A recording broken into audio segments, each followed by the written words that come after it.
साल 2001 की ठंडी शाम थी। दिन ढलने लगा था। आसमान में काले बादल होने के बायस हर तरफ घुप अंधेरा दिखाई दे रहा था।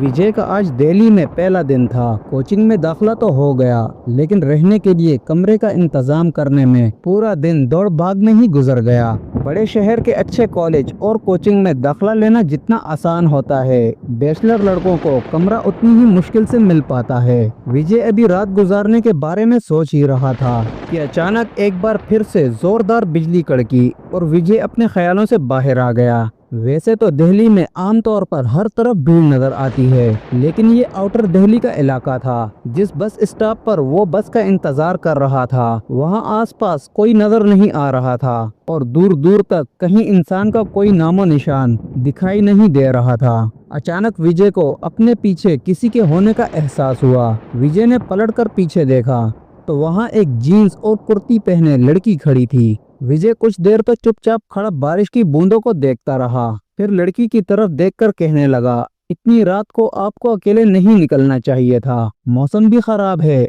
आप अपने घर से किसी को बुला लेती। बस तो पता नहीं मिलेगी या नहीं। विजय की बात करने पर लड़की ने एक नजर विजय की तरफ देखा और उसके बाद फिर से चुपचाप सड़क की तरफ देखने लगी। विजय को लड़की का ये रवैया बहुत अजीब सा लगा, इसलिए आगे कुछ कहे बगैर वो भी खामोशी से खड़ा हो गया।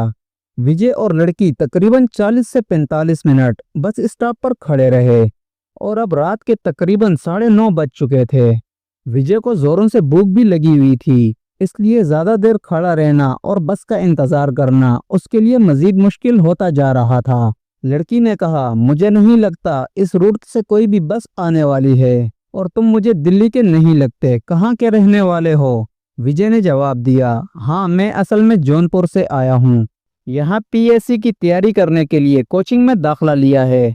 फिलहाल रहने का कोई इंतजाम नहीं हो पाया, इसलिए कमरे की तलाश करते करते देर हो गई। लड़की ने पूछा, तो आप कहाँ जाओगे? विजय ने जवाब दिया, अब देखता हूँ रेलवे स्टेशन के पास किसी लॉज में रुक जाऊंगा।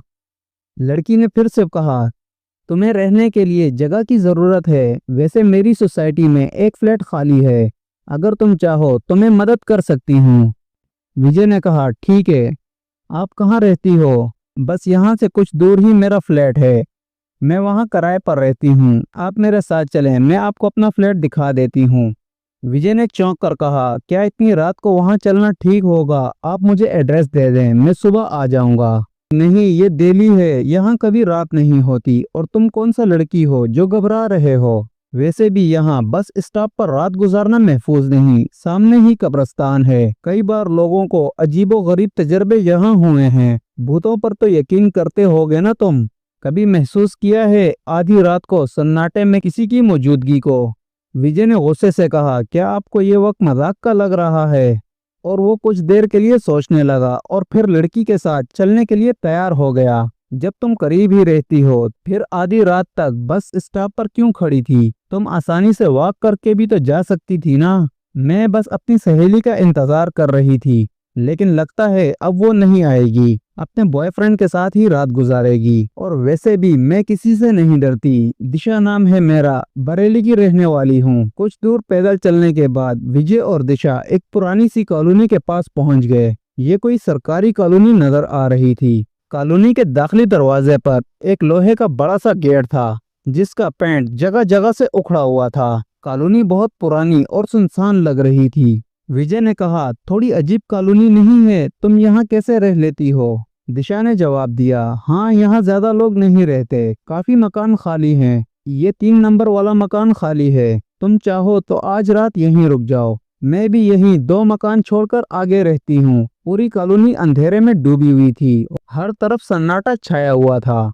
सिर्फ गीदड़ के भौंकने के अलावा वहाँ किसी की आवाज सुनाई नहीं दे रही थी। दिशा को हाथ से बाय बाय करते हुए विजय ने 3 नंबर वाले मकान का दरवाजा खोलकर अंदर गया और जैसे ही लाइट ऑन की तो उसके सामने दिशा खड़ी हुई दिखाई दी। दिशा, तुम तो चली गई थी ना, अंदर कैसे आई तुम? अरे मैं तुम्हारे साथ ही तो अंदर आई हूँ, अंधेरे में तुमने ध्यान नहीं दिया होगा। अच्छा सुनो, यहाँ पर एक बेड भी है, 1 हफ्ते पहले ही ये कमरा खाली हुआ है, अभी रहने के लायक होगा। तुम्हारे पास रहने की जगह नहीं थी, इसलिए तुम आज रात यहीं सो जाना, सुबह मिलते हैं। विजय कभी सोच भी नहीं सकता था दिल्ली जैसे अनजान शहर में पहले ही दिन कोई खूबसूरत लड़की उसे मिल जाएगी और उसकी इतनी मदद भी करेगी। रात गुजारने के लिए विजय अपने कमरे में जाकर बेड पर लेट गया। अगले दिन सुबह इसके सोकर उठने के कुछ देर बाद ही दिशा उसे नजर आई। दिशा ने उससे कहा, तुम अपनी कोचिंग जाओ, अब तुम्हें इस घर से कोई नहीं निकाल पाएगा, तुम मुतमईन होकर यहाँ रह सकते हो। विजय ने पूछा, लेकिन इसका किराया? तो दिशा ने जवाब दिया, फ्लैट मेरे जानने वाले का ही है, तुम चाहो तो मुझे ही किराया दे देना, मैं उन्हें दे दिया करूंगी। विजय को एक खूबसूरत लड़की का अपना ख्याल रखना बहुत अच्छा लगा। मैं बैंक में जॉब करती हूँ, दोपहर में 2 घंटे के लिए जाती हूँ, उसके बाद जब तुम चाहो मुझसे मिलने आ सकते हो, लेकिन एक बात का खास ख्याल रखना, यहाँ बाहर वालों को अंदर आने की इजाजत नहीं, कभी किसी बाहर वाले को इस कॉलोनी में लेकर मत आना। और हाँ, कॉलोनी के लोगों को ज्यादा शोर शराबा बिल्कुल पसंद नहीं, इसलिए कभी किसी का दरवाजा मत बजाना। विजय ने कहा, ठीक है। विजय को दिल्ली रास आ गई थी। हर रोज सुबह जब वो उठता तो उसे दिशा के हाथ का लिखा हुआ गुड मॉर्निंग का नोट इसके दरवाजे पर लगा मिलता। वो दोनों अक्सर बैठकर घंटों बातें करते और अपने मुस्तकबिल के ख्वाब सजाते। कुछ दिन के बाद विजय ने दिशा से कहा, दिशा, कॉलोनी में इतना सन्नाटा क्यों रहता है? बाकी मकान खाली हैं क्या? कभी कोई आवाज नहीं सुनाई देती, कभी कोई आता जाता नजर नहीं आता। तो दिशा ने गुस्से से कहा, तुम्हारा दिल नहीं लगता क्या यहाँ पर? बाकी लोगों की याद क्यों आ रही है तुम्हें? बताया था ना, यहाँ रहने वाले लोगों को शोर शराबा पसंद नहीं, इसलिए ज्यादातर लोग अपने घरों के अंदर ही रहते हैं। विजय ने कहा, नहीं नहीं, दिल लगाने जैसी कोई बात नहीं, तुम हो ना मेरे पास, बस मैंने तो ऐसे ही पूछ लिया। विजय ने महसूस किया दिशा की आंखों का रंग इस बात पर थोड़ा सा बदल सा गया है और उसका लहजा भी जरा सख्त हो गया है। विजय ने सोचा, शायद दिशा उससे प्यार करने लगी है, इस वजह से किसी और के बारे में पूछना उसे अच्छा नहीं लगा। हर दिन गुजरते के साथ विजय और दिशा और करीब आते जा रहे थे। जनवरी की एक खूबसूरत ठंडी शाम थी। विजय अपने फ्लैट की छत पर दिशा के कंधे पर सर रखकर बैठा हुआ था। दिशा, तुम तो बस 2 मकान छोड़कर ही रहती हो, लेकिन मुझसे अब ये 2 मकानों की दूरी बर्दाश्त नहीं होती। एक बात सच सच बताओ, प्यार करती हो ना मुझसे?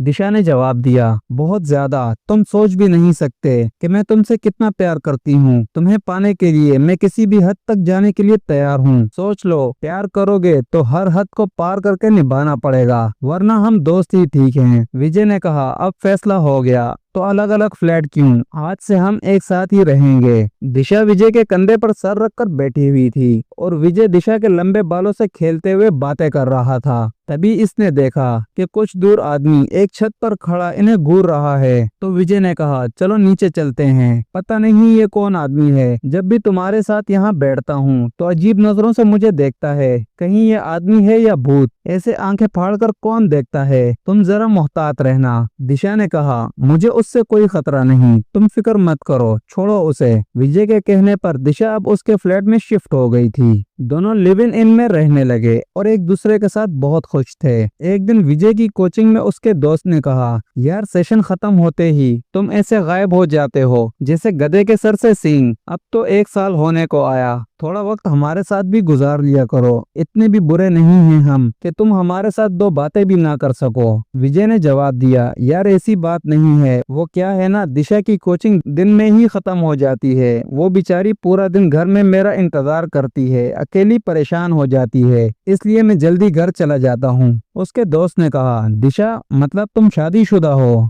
विजय ने जवाब दिया, अरे नहीं भाई, शादीशुदा नहीं, दिशा मेरी गर्लफ्रेंड है, हम दोनों साथ रहते हैं। तब तो भाभी जी से मुलाकात होनी ही चाहिए। देखो, हमारे जैसे बेरोजगार बंदों पर भी इतना भरोसा करने वाली लड़की से एक मुलाकात तो बनती है। मोहन की बातें सुनकर विजय उसे अपने साथ कमरे पर ले जाने के लिए तैयार हो गया। सोसाइटी के गेट पर पहुंचकर मोहन ने देखा कि सामने एक पुरानी सोसाइटी टूटी फूटी खंडर नुमा जैसी दिखाई दे रही थी। मोहन हैरानी से चारों तरफ देख रहा था। तुम इस सोसाइटी में रहते हो, मजाक कर रहे हो ना? सुबह से मजाक करने के लिए मैं ही मिला हूँ तुम्हें। विजय ने जवाब दिया, नहीं यार, मजाक नहीं कर रहा, मैं सच में इसी सोसाइटी में रहता हूँ। मोहन ने जवाब दिया, जहाँ तक मैं जानता हूँ ये सोसाइटी पिछले 6 साल से खाली पड़ी है। विजय ने रोहन से कहा, नहीं यार, तुझे गलत इत्तला मिली होगी, चल मैं तुझे दिखाता हूँ मेरा रूम। मोहन हैरानी से सोसाइटी के मकानों को देख रहा था। तभी मकान नंबर 3 के सामने जाकर विजय और मोहन रुक गए।